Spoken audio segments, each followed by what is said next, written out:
Au milieu de la foule et des milliers de touristes, les CRS découvrent Saint-Tropez l'été. Dès leur première patrouille sur le port, les gendarmes locaux donnent quelques conseils pour reconnaître les voleurs.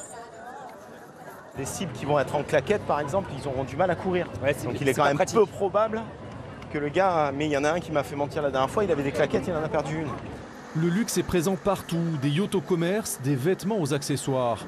Ce touriste lyonnais porte une montre d'une valeur d'un peu moins de 9 000 €. Il n'est pas rassuré totalement par la présence policière.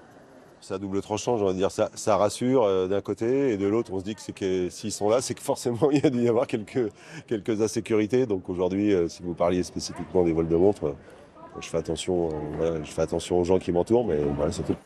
Dans les rues de Saint-Tropez, la patrouille est interpellée par l'employé d'un hôtel. Une de ses clientes s'est fait dérober un portefeuille et des bijoux. Et volé dans l'hôtel? Non, on ne sait pas où. Dans la rue. Ouais. Et c'est une... Et son portefeuille dans son sac aussi. D'accord. L'ambiance est plutôt lourde. Dans les boutiques de montres, la sécurité est parfois renforcée avec des vigiles. Un vendeur nous confie hors caméra éviter le sujet des vols avec ses clients pour ne pas les dissuader. Ici, ils fuient, ils aiment plus faire les achats, ils achètent de moins en moins. Oui, voilà, c'est ce qui est logique. Hein. Avant, vous allez me prendre une montre avec des diamants, maintenant, ou en or, ils vont s'orienter sur la céramique noire, qui est 2 fois moins cher, ou parce que l'or, ça va être tape à l'œil, le diamant, ça va être tape à l'œil.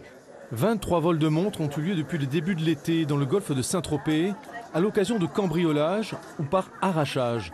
Le montant total s'élève à plusieurs centaines de milliers d'euros. La trentaine de CRS arrivés en renfort sur le terrain est là pour tenter de dissuader les voleurs de passer à l'acte. Ces vols violents sont, d'après les premiers éléments d'enquête, les premières interpellations qui ont pu être effectuées, 4 dimanche dernier, téléguidées depuis l'étranger et réalisées par des délinquants qui viennent depuis l'étranger, qui ciblent notre territoire pour effectuer des vols violents.